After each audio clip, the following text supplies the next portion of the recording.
Assalamu alaikum warahmatullahi wabarakatuh. Dear students, hope you are fine with the blessings of Allah subhanahu wa ta'ala. जी बच्चों, आज हमने इस lesson में जो हमने कंप्लीट कर लिया चैप्टर नंबर 4, उसको आज हम रिवाइज करेंगे। और लास्ट वीक में हमने रिवीजन की थी सेल ऑर्गेनेलिस की, तो उसी से आगे आज हम कंटिन्यू करते हैं। सेल ऑर्गेनेलिस के बाद बच्चों हमने पढ़ा था, लास्ट वीक जो हमने शुरू किया था वो किया था differentiate between prokaryotic cells and eukaryotic cells. ठीक है, so you can see the diagram in front of you about a prokaryotic cell and it's a very simple cell than a eukaryotic cell. Animal cell और plant cell को जो हमने study किया था तो उनके अंदर बड़े कॉम्प्लिकेटेड किस्म के स्ट्रक्चर्स थे, लेकिन यहाँ पे बहुत डिफरेंस है। आइए, okay, this table shows the difference between prokaryotic cells and eukaryotic cells, and we classified the 4 points of distinction between these two cells. Number 1, nucleus. Eukaryotic cells का प्रोमिनेंट न्यूक्लियस, प्रोकैरियोटिक सेल्स में कोई prominent nucleus नहीं होता, उसके बजाय chromosomes होते हैं जो सेंटर में लाई करते हैं और उनके अंदर सिर्फ डीएनए होता है। सेल ऑर्गेनेलिस की बात करें तो यूकैरियोटिक सेल्स की मेम्ब्रेन बाउंडेड ऑर्गेनेलिस होती हैं, लेकिन प्रोकैरियोटिक सेल्स की जो सेल ऑर्गेनेलिस हैं उन पे मेम्ब्रेन नहीं होती। ठीक है स्टूडेंट्स, फिर सेल्स हमने साइज़ की बात की थी। सो यूकैरियोटिक सेल्स का size on the average 10 times larger than the prokaryotic cells होता है। फिर सेल वॉल की बात की थी, तो सेल वॉल में cell wall of eukaryotic cells जो हैं वो तो सेलुलोज की बनी हुई हैं और फंजाई की, काइटिन की बनी हुई हैं, लेकिन प्रोकैरियोटिक सेल्स की सेल वॉल जो है वो पेप्टाइडोग्लाइकेन की बनी हुई होती है। इसके बाद स्टूडेंट्स हमारा जो लेसन है वो relationship between cell function and cell structure है। And you know our body consist of 200 types of cells. तो सारे सेल्स एक तरह की शक्ल के नहीं होते हैं, ठीक है, उनकी डायग्राम, उनकी जो स्ट्रक्चर है वो एक जैसा नहीं होता है, वो उनके फंक्शन पे डिपेंड करता है। So let us see the examples.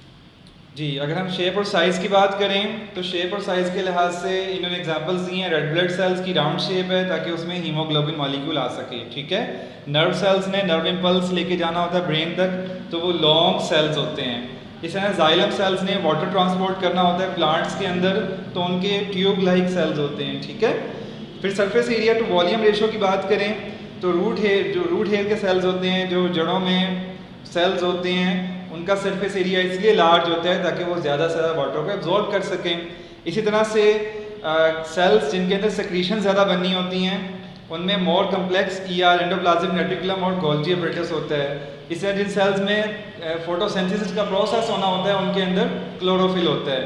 तो ये एग्जांपल्स हैं, ये आप लोगों को एज अ लॉन्ग क्वेश्चन भी नोट आ सकता है कि सेल स्ट्रक्चर और सेल फंक्शन में रिलेशनशिप को एग्जांपल्स के थ्रू एलेबोरेट करें। तो फिर आप लोगों ने बच्चों ये टेबल जो है ये उसमें ड्रॉ करना है। ठीक है, टेबलर फॉर्म में कर लें या नोट फॉर्म में कर लें, लेकिन आप लोगों ने इसको प्रिपेयर करना है। ठीक है, इसके बाद cell as an open system का टॉपिक है कि cell how cell works as an open system.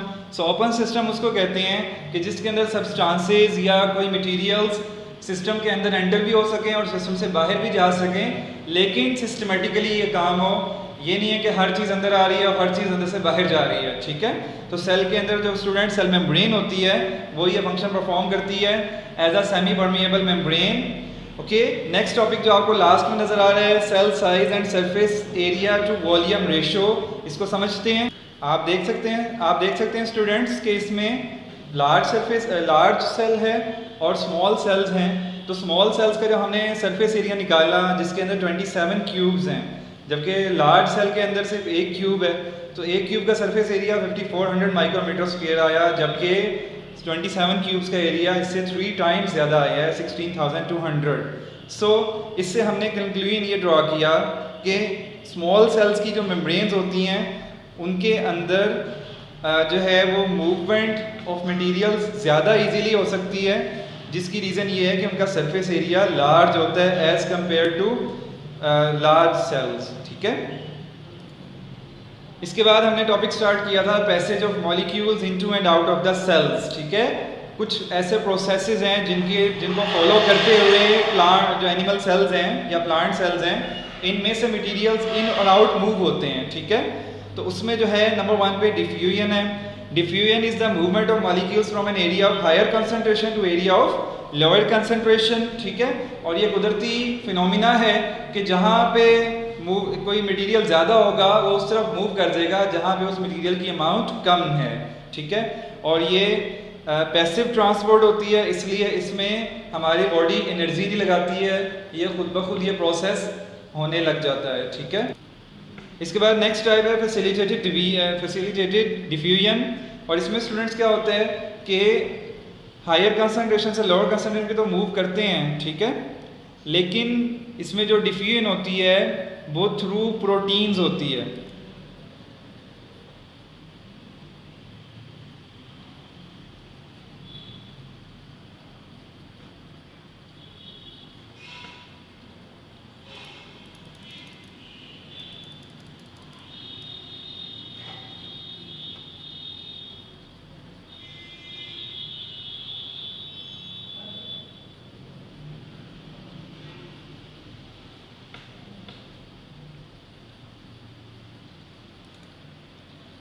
ये वही प्रोटीन्स हैं स्टूडेंट्स जो सेल वॉल के, सेल मेम्ब्रेन के अंदर मौजूद हैं, जो हमने फ्लूइड मोज़ाइक मॉडल के अंदर पढ़ा था, एग्जैक्टली वही है, ठीक है। और यही प्रोटीन्स जो हैं ये सेल्स के अंदर से मटेरियल्स को इन एंड आउट मूव कर देती हैं। Next process osmosis. Osmosis is the movement of water across a semi permeable membrane from a solution of lesser solute concentration to a solution of higher solute concentration, ठीक है। Student जहाँ पे solute की amount कम होगी और water ज़्यादा होगा, तो वाटर को अगर कोई ऐसी मेम्ब्रेन मिले जो उसको दूसरे किसी मीडियम में पास आउट होने दे, तो वाटर उस मीडियम में, उस सोल्यूशन में मूव कर देगा जहाँ पर सोल्यूट की क्वांटिटी ज़्यादा है, ठीक है। And the solution containing relatively more solute is called hypertonic solution. और जिस सोल्यूशन में लेस सोल्यूट होता है उसको हाइपोटोनिक कहते हैं। और जिन सॉल्यूशंस में, जिन दो सॉल्यूशंस में कंसंट्रेशन दोनों में इक्वल होती है सॉल्ट्स की, उनको आइसोटोनिक सॉल्यूशंस कहा जाता है। इसके बाद नेक्स्ट पेज पे आप लोगों को वाटर बैलेंस प्रॉब्लम्स का टॉपिक नज़र आएगा। और इसमें हमने बच्चों एनिमल सेल और प्लांट सेल के अंदर जो तीनों किस्म के सॉल्यूशंस हैं, हाइपरटोनिक, हाइपोटोनिक और आइसोटोनिक, तीनों किस्म के सॉल्यूशंस की अगर कंडीशन प्लांट सेल या एनिमल सेल फेस करे तो उसमें क्या प्रॉब्लम्स आ सकती हैं। तो ये जो हाईलाइटेड पार्ट है, ज़रा मैं इसको पढ़ रहा हूँ, आप भी इसको समझ लें। When vacuole increases in size, ऐसा होता है कि जब बाहर से water inside of plant cell enter हो जाए तो वैक्यूल का साइज इंक्रीज करता है, ठीक है। और वैक्यूल जो है इट साइटोप्लाज्म को प्रेस करेगा, ठीक है। साइटोप्लाज्म को प्रेस करने के बाद जो सेल वॉल है वो रिजिड हो जाएगी। क्यों हो जाएगी? क्योंकि सेल वॉल काफ़ी स्ट्रॉन्ग होती है, वो रप्चर नहीं करेगी, फटेगी नहीं, ठीक है। इस तरह से सेल जो है उसके अंदर एक इंटरनल प्रेशर क्रिएट हो जाएगा। ये जो इंटरनल वाटर प्रेशर है इसका नाम है टर्गर प्रेशर, और इस फिनोमिना को टर्गर कहा जाता है, ठीक है। उसके बाद बच्चों हाइपरटोनिक एनवायरनमेंट अगर हो तो प्लांट सेल जो है वो वाटर को लूज करेगा और साइटोप्लाज्म श्रिंक कर जाएगा। इस श्रिंकिंग ऑफ साइटोप्लाज्म को प्लाज्मोलिसिस कहा जाता है। ये भी आप लोगों ने डेफिनेशन के तौर पे इनको पॉइंट आउट कर लेना है। इसके बाद आपको नेक्स्ट प्रोसेस जो है वो फिल्ट्रेशन का मिलेगा, जिसके अंदर स्मॉल मॉलिक्यूल्स को मूव करवाया जाता है सेमी परमिएबल मेम्ब्रेन से, लेकिन जो प्रेशर उसके पीछे या जो फोर्स उसके पीछे एक्सर्ट कर रही होती है वो हाइड्रोस्टैटिक यानी वाटर प्रेशर या ब्लड प्रेशर होता है, ठीक है। यानी वाटर प्रेशर या ब्लड प्रेशर के रिजल्ट में स्मॉल मॉलिक्यूल्स का सेमी परमिएबल मेम्ब्रेन से पास कर जाना फिल्ट्रेशन कहलाता है। तो अभी तक जो हमने स्टूडेंट्स पढ़ा था वो थी पैसिव ट्रांसपोर्ट, जिसके अंदर हमें एनर्जी नहीं लगानी पड़ती, वो प्रोसेसेस खुद ब खुद हो जाते हैं। But active transport is the movement of molecules from an area of lower concentration to the area of higher concentration. बिल्कुल ये डेफिनेशन जो है ये डिफ्यूजन का आपको रिवर्स नजर आएगी, और इसमें अगेंस्ट द कंसंट्रेशन ग्रेडियंट हमने चलना होता है, यानी नीचे से ऊपर की तरफ जाना होता है। तो नीचे से ऊपर जाने के लिए आपको एनर्जी लगानी पड़ती है, और वो energy in the form of ATP होती है। और इसकी एग्जांपल जो है वो हमारे, अगर हम सेल के लेवल पे बात करें तो सोडियम पोटेशियम पंप है, यानी सोडियम के मॉलिक्यूल, सोडियम के आयंस जो हैं वो लोअर कंसंट्रेशन से हायर कंसंट्रेशन की तरफ मूव करते हैं, और यही प्रोसेस पोटेशियम के साथ भी होता है। सो ये आप लोगों ने, आपकी बुक में इसकी डायग्राम भी है, आप लोगों ने इसको देखना है, ठीक है। नेक्स्ट प्रोसेस जो है वो एक्सोसाइटोसिस का है। एक्सो मीन्स आउटसाइड, यानी मटेरियल्स की मूवमेंट सेल से बाहर, ठीक है। सो ये भी आप लोगों को स्टूडेंट्स ये इसमें दिखाया गया है डायग्राम के अंदर भी आप लोगों ने इसको यहाँ से भी देखना है और इसको प्रिपेयर करना है। एक्सोसाइटोसिस से पहले जो गुजरे है वो एंडोसाइटोसिस है, और एंडो मीन्स इनसाइड, सो मटेरियल्स का सेल के इनसाइड जाना, इंजेक्शन हो जाना, ठीक है, मटेरियल्स का सेल के अंदर मूव कर जाना, दिस इज कॉल्ड एंडोसाइटोसिस। और इसकी दो टाइप्स हैं, phagocytosis cellular eating and pinocytosis cellular drinking. यानी कि सॉलिड मटेरियल्स अगर सेल के अंदर जाएंगे तो फेगोसाइटोसिस कहलाएगा, और अगर लिक्विड फॉर्म में मटेरियल जाएंगे तो पिनोसाइटोसिस कहलाएगा। इसके बाद हमारा टॉपिक स्टार्ट हो रहा है एनिमल एंड प्लांट टिश्यूज, और इसमें आप लोगों ने टिश्यूज की डेफिनेशन स्मॉल क्लासेस अपनी छोटी क्लासेस में पढ़ी थी कि group of similar cells specialised to perform a common function, ठीक है। तो हम इन्हीं एनिमल और प्लांट टिश्यूज की डिटेल्स को स्टडी करते हैं। Let us see. Animal tissues के अंदर जो हैं वो 4 कैटेगरीज हैं टिश्यूज की, epithelial tissue, connective tissue, muscle tissue and nervous tissue. So first of all see about the epithelial tissue.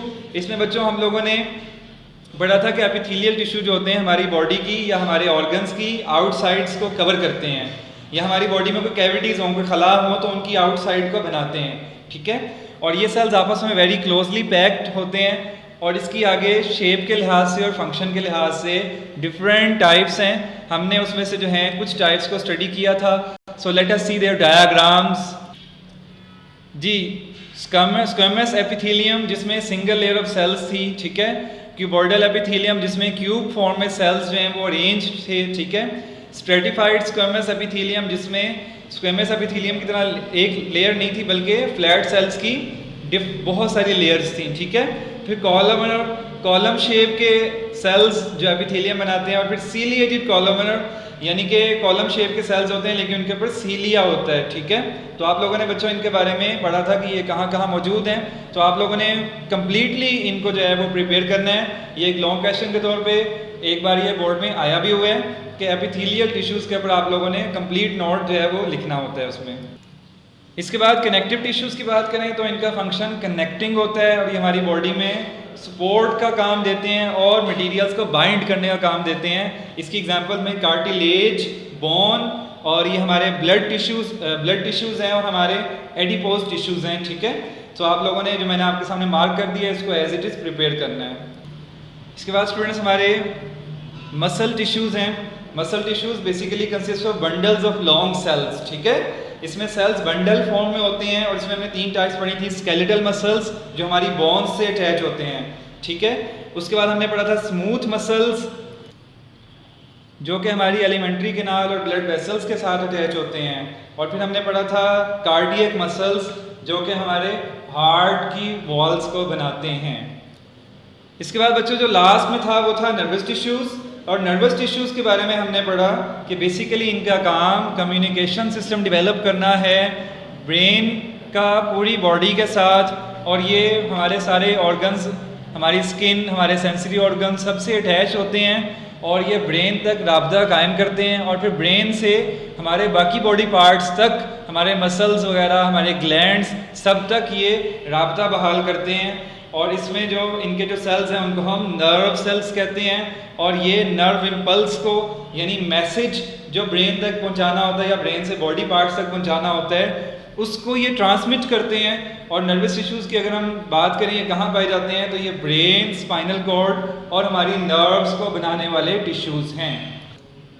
Now we move towards the plant cells, और plant tissues में सबसे पहले सिंपल टिश्यूज़ हैं। Simple tissues हमने पढ़ा कि एक ही तरह के सेल्स जो हैं ये सिंपल टिश्यूज़ बनाते हैं। इसमें मेरिस्टेमेटिक टिश्यूज़ हैं। मेरिस्टेमेटिक टिश्यूज़ वो टिश्यूज़ हैं जो डिवाइड होने की एबिलिटी रखते हैं। फिर हमने इसकी 2 टाइप्स पढ़ी, एपिकल मेरिस्टेम्स और लेटरल मेरिस्टेम्स।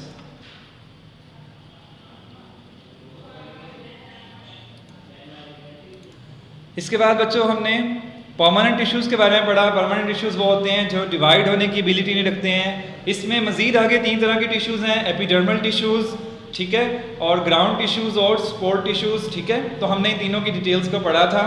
अब देखिए इसमें एपिडर्मल टिश्यूज़ हैं, ये बेसिकली जैसे एपिडर्मल हमने इसमें पढ़े थे प्लांट सेल्स, एनिमल सेल्स के अंदर, इसी तरह से प्लांट टिश्यूज़ के अंदर भी एपिडर्मल टिश्यूज़ हैं, और ये भी प्लांट्स की कवरिंग बनाते हैं, रूट हेयर्स की कवरिंग, स्टोमेटा के अंदर, और ये वहाँ भी ये डिफरेंट हैं फंक्शंस परफॉर्म करते हैं।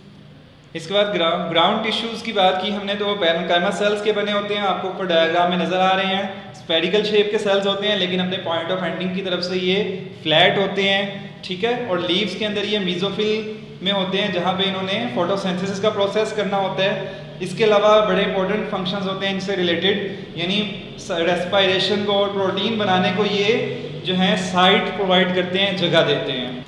फिर हमने स्पोर टिश्यूज़ के बारे में पढ़ा था। स्पोर टिश्यूज़ बेसिकली स्ट्रेंथ और फ्लेक्सिबिलिटी देते हैं प्लांट्स को। इनकी आगे दो टाइप्स थी, कोलनकाइमा टिश्यूज़ और स्क्लेरेनकाइमा टिश्यूज़, ठीक है।